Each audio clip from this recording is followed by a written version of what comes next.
Olá, hoje é quinta-feira, dia 9 de abril, começa agora o Panorama.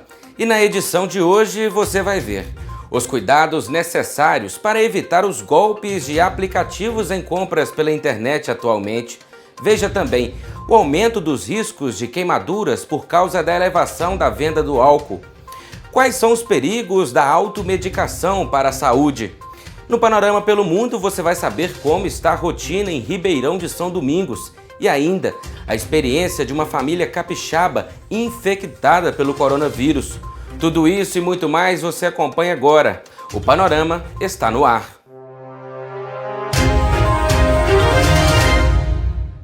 Já são cerca de 1.100.000 pessoas infectadas pelo novo coronavírus no mundo e mais de 88.100 mortes pelo Covid-19. O Brasil tem 15.000 casos confirmados da doença e 800 óbitos. E em Minas Gerais são 614 confirmações.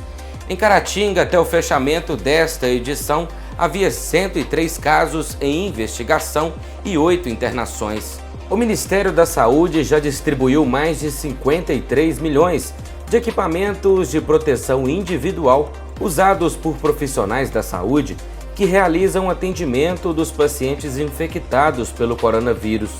Entre os itens distribuídos estão 15 milhões de máscaras, quase 24 milhões de luvas, cerca de 12 milhões e meio de sapatilhas e toucas, 742 mil aventais e 60 mil óculos, além de 183 mil unidades de álcool em gel.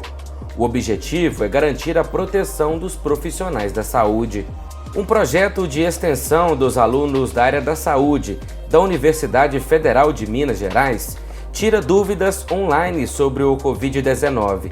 O objetivo é orientar a população sobre a pandemia. Mais de 300 estudantes, a partir do 4º período de Medicina e Enfermagem, foram selecionados e capacitados. Interessados em conhecer a proposta, podem acessar o link que está na descrição. O governo de Minas Gerais ainda não definiu a data de pagamento de salários de parte dos servidores públicos. Apenas servidores das áreas da saúde e da segurança, serviços considerados essenciais nesse momento, receberão salários nesta quinta. A previsão de pagamento dos demais, segundo Romeu Zema, será divulgada assim que for possível. Quero deixar muito claro para o funcionalismo que o meu trabalho está focado em reestabelecer, em fazer esse pagamento o quanto antes. Nós estaremos informando, o funcionalismo tem o direito de receber, de se planejar, e eu tenho feito aqui todo o esforço. Isso tem de ficar claro. Nós não estamos deixando de pagar porque é uma decisão deliberada nossa. É porque, infelizmente, o recurso não existe. E nós temos de pagar na hora que o recurso entra no cofre. Não adianta, nem se eu quisesse aqui emitir um cheque, mandar para todo mundo e o cheque não tivesse fundo. Então eu peço essa compreensão, a economia recuou muito e a arrecadação do Estado a mesma coisa. Mas quero deixar claro, estou fazendo o possível. Desde o primeiro dia meu aqui no governo de Minas, quem é funcionário público sabe, eu procurei dar a data, passamos a dar uma previsibilidade, mas nos últimos 20 dias a situação se tornou imprevisível. E eu peço desculpas, eu não consigo tornar previsível o que eu não tenho como dar previsibilidade. Um golpe aplicado atualmente pelo WhatsApp já fez milhares de vítimas no país em apenas 3 dias.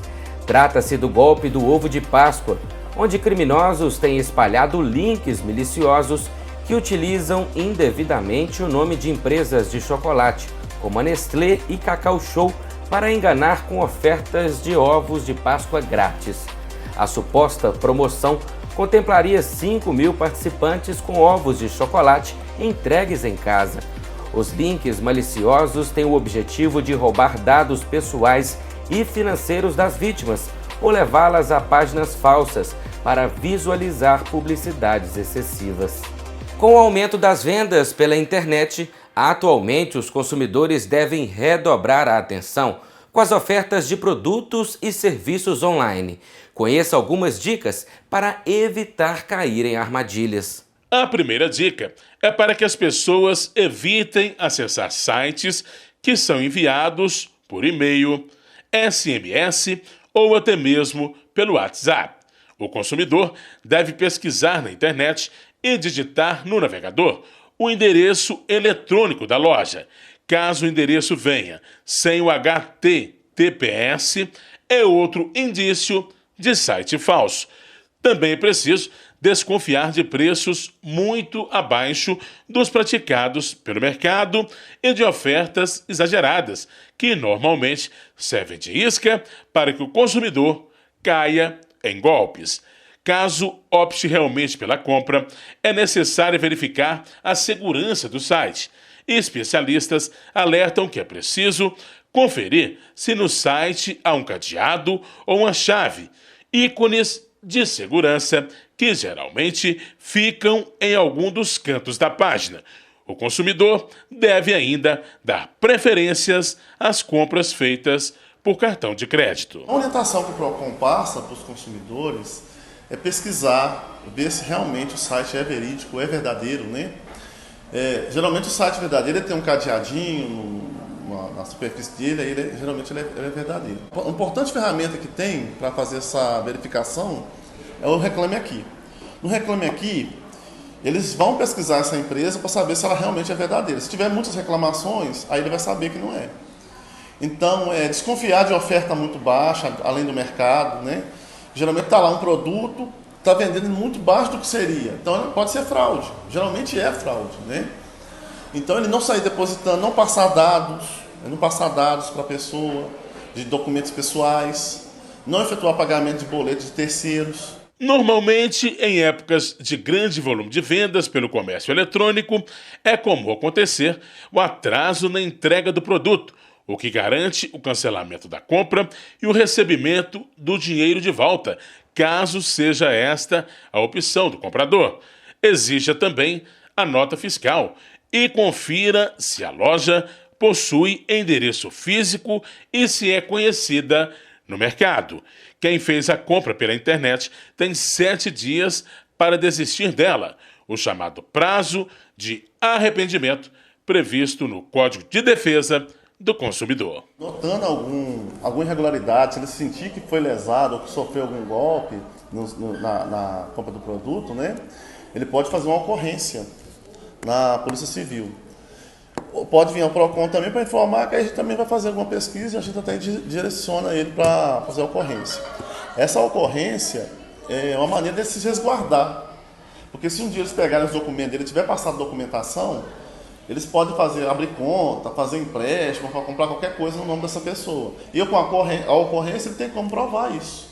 Então é uma maneira de se resguardar, é tomar cautela mesmo na hora de efetuar a compra. Se acontecer isso, o caminho é fazer a ocorrência. Cristiano alerta também para os cuidados necessários com as informações repassadas através das redes sociais sobre os benefícios destinados pelo governo à população durante a crise. É fundamental ter o máximo de cautela e somente fornecer informações pessoais depois de pesquisar e ter a certeza da veracidade do conteúdo recebido e de que se trata de algo seguro. Tem acontecido muito também, igual a questão do WhatsApp, o pessoal recebendo a questão do benefício do governo, que vai pagar de R$600.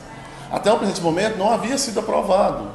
Então tem gente liberando isso aí, também é golpe, também não passar dados para isso, porque é só no site do governo oficial, pesquisar, não sair soltando de imediato, tem que pesquisar, tem que desconfiar sempre, fazer todas as medidas de segurança antes de ter certeza, para não efetuar passar por esse tipo de golpe, esse tipo de transtorno, né? Os consumidores que tiverem problemas com produtos ou serviços podem formalizar a queixa no site www.consumidor.gov.br. O PROCON de Caratinga mantém telefones para tirar as dúvidas dos consumidores. 3329-8012 ou 3329-8112. Ele tem sumido das prateleiras de farmácias e supermercados do Brasil Isso já é um sinal suficiente para acender o alerta para os acidentes domésticos com o álcool. Se por um lado ele é um produto extremamente eficaz para matar o vírus, por outro gera riscos de queimaduras e até incêndios. Esse álcool gel que a gente está utilizando para poder matar o vírus aí, ele tem a concentração de 70% para cima. É uma concentração muito alta e, por isso, muito inflamável. Em contato com algum agente ígneo, ou seja, alguma coisa que starte uma chama, um isqueiro, um fósforo, ele vai pegar fogo. A recomendação é para que as pessoas que estejam dentro de casa procurem pela higienização das mãos com água e sabão. O uso do álcool em gel é orientado quando estiver fora de casa, como no transporte público, por exemplo. O que é muito importante?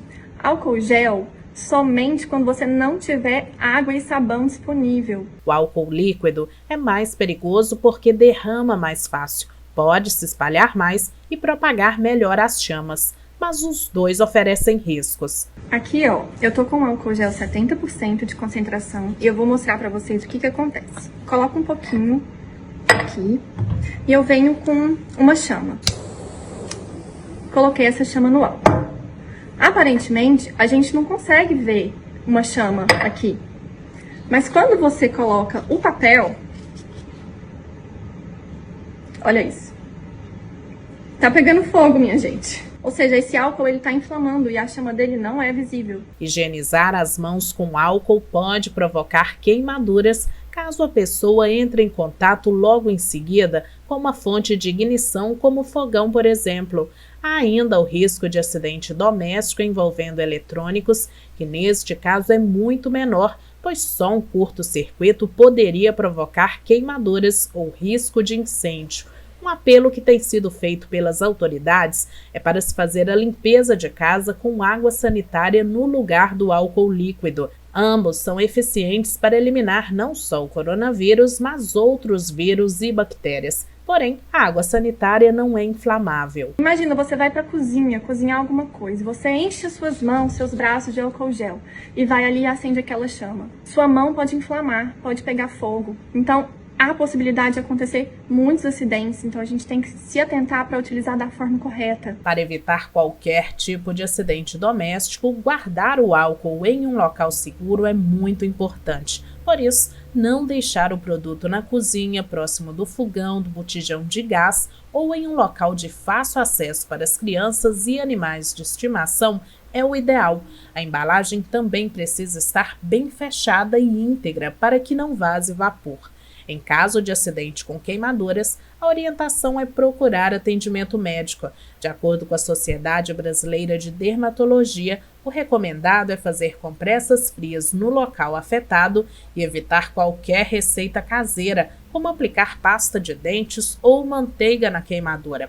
Óleo mineral e vaselina podem manter a queimadura hidratada. Se você tem água e sabão disponível, lave suas mãos. E tome cuidado quando for utilizar o álcool gel. Muita gente tem em casa uma caixinha de remédios esperando para serem usados. Prevenir é mesmo sempre a melhor opção, mas isso deve ser feito de forma consciente para não acabar causando riscos à saúde. O consumo de medicamentos sem orientação profissional, sendo tarjados ou não, pode afetar no organismo de forma negativa. Até mesmo os tratamentos naturais ou homeopáticos devem ser feitos com consciência e direcionamento profissional.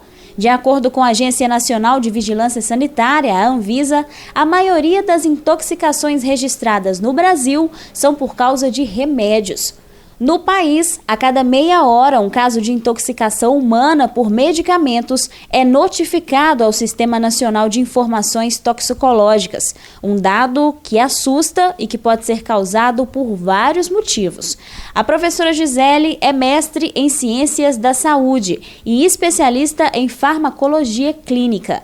Ela fala sobre os riscos da autoprescrição. A maioria das doenças virais, de infecções do trato respiratório alto, elas melhoram com medicação, sem medicação e apesar da medicação. Por isso, em tempos de pandemia, como o coronavírus, o paciente precisa se manter hidratado, dentro do possível, com boa alimentação, e se tiver os sinais de alerta, como todos têm visto aí nas redes sociais e na televisão, como dispneia, a falta de ar aos esforços, procurar o serviço de saúde. O que não podemos fazer agora é ficar usando medicação de uma forma indiscriminada, podendo então ou mascarar ou exacerbar alguns sintomas e trazendo prejuízos no momento de fazer o diagnóstico.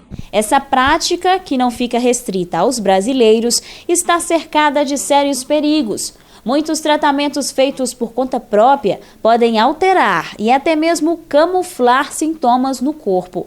Além disso, os medicamentos podem apresentar efeitos colaterais. Os mais frequentes são dor de cabeça, náusea, enjoo, sonolência e ainda irritabilidade. Isso vai depender de um medicamento ou outro.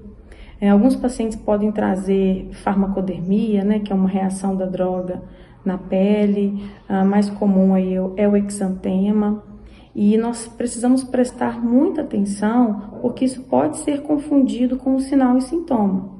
Da mesma forma, o uso de medicamentos sem prescrição pode mascarar algum sinal e sintoma. Então, ele pode tanto imitar um sinal e sintoma de uma doença, vamos trazer uma linguagem bem simples, ou ele pode mascarar um sinal e sintoma. Daí a gravidade de fazer o uso de medicação sem um atendimento, sem uma avaliação inicial. Em tempos de pandemia, a prevenção é a melhor opção, mas em qualquer momento a informação vai ser sempre o melhor remédio. É importante ressaltar que hoje nós temos uma classe de medicamentos, um número de medicamentos chamados MIP, medicamentos isentos de prescrição. Isso quer dizer que pode ser efetuada a venda livre desses produtos. Entretanto, é importante ressaltar que eles não são isentos de efeitos colaterais. Não existe medicamento que não tenha efeito colateral. Pode ser que eu perceba de forma mais suave, pode ser que eu tenha um efeito colateral e nem saiba identificar que isso é um efeito colateral, e até levar esse paciente à unidade de atendimento por efeitos adversos. Em Ribeirão de São Domingos, a rotina dos moradores também foi afetada com a pandemia. É o que você vai ver no Panorama pelo Mundo.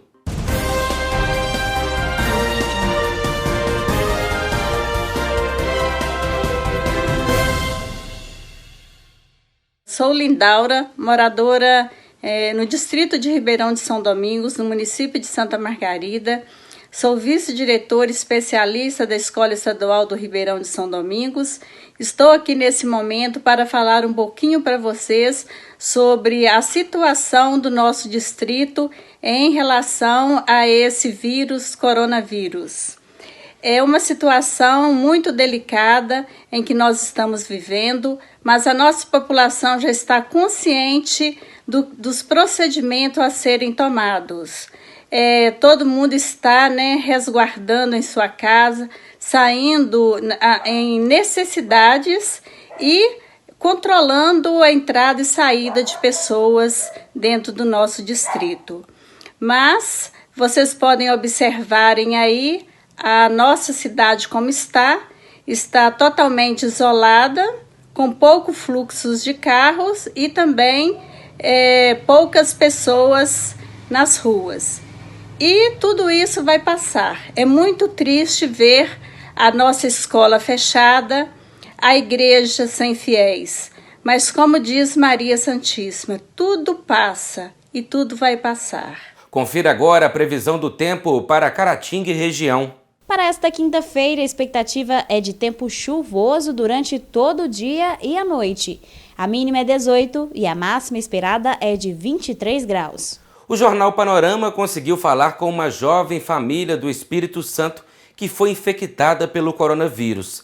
A mãe ainda apresenta uma certa dificuldade para respirar, mas felizmente todos têm se recuperado bem. Mesmo atenta e seguindo todas as recomendações, esta família de Vila Velha, no Espírito Santo, foi infectada pelo coronavírus. Esse inimigo que é invisível Por mais que tenhamos tomado todos os cuidados, não entrar com sapatos em casa, lavar as mãos com álcool em gel, após lavar as mãos com água e sabão, nós fomos acometidos com o vírus. Primeiro apareceu sintomas com meu marido, que passou para o meu filho, para mim, e depois meus outros 2 filhos. A enfermeira Emanuele contou que está no 11º dia da doença e sentindo um pouco de falta de ar. Ela reforça que por mais que muitas pessoas pensem que são exageradas as medidas de segurança orientadas, o vírus é real. Aqui em casa, desde que quando começou essa pandemia, nós lavamos tudo que vem da rua e mesmo assim nós contraímos a doença. Hoje nós estamos aqui, vamos ficar 14 dias sem sair de casa. Nós já estávamos em casa, eu já estava trabalhando home office, o meu marido trabalhando de casa, saindo só o necessário, e meus filhos já estavam sem aula quando nós pegamos a doença. Ela ainda explicou que os sintomas iniciais foram febre e muita dor de cabeça. Uma dor que não passa. O remédio para febre ele tomava, dava 4 horas, a febre já estava de novo, intercalava com outro remédio. A dor de cabeça que é muito forte. Meus filhos reclamaram muito de dor de cabeça, meu marido e eu. A falta de ar, só quem sentiu fui eu, e que pelos estudos que piora de 7 a 10 dias. Então já está acabando, eu creio que Deus já me deu a vitória. Isso vem para mostrar para a gente que a gente pode ter todo o cuidado, mas quem cuida de nós é o Senhor. E Deus tem cuidado de mim e da minha casa. A família tem se recuperado bem, mas quem sente na pele a força da doença reforça a importância de manter os cuidados necessários, independente da faixa etária e de estar ou não nos grupos de risco, para evitar a proliferação da Covid-19. Se cuidem, cuidem dos seus, cuidem dos idosos e cuidem das crianças, porque elas mal manifestam a doença. Os sintomas são muito poucos. Só o meu filho do meio que teve febre de 3 dias. Meus outros filhos só tiveram uma dor de cabeça, dor no corpo e um episódio de febre. Então, esse é o perigo de transmitir para outras pessoas. Estamos chegando ao final de mais uma edição. Você pode seguir nos acompanhando nas redes sociais. Se quiser participar do Panorama, é só enviar a sua mensagem para o nosso WhatsApp, que é o 33 998 36 2813. Muito obrigado pela companhia e até amanhã.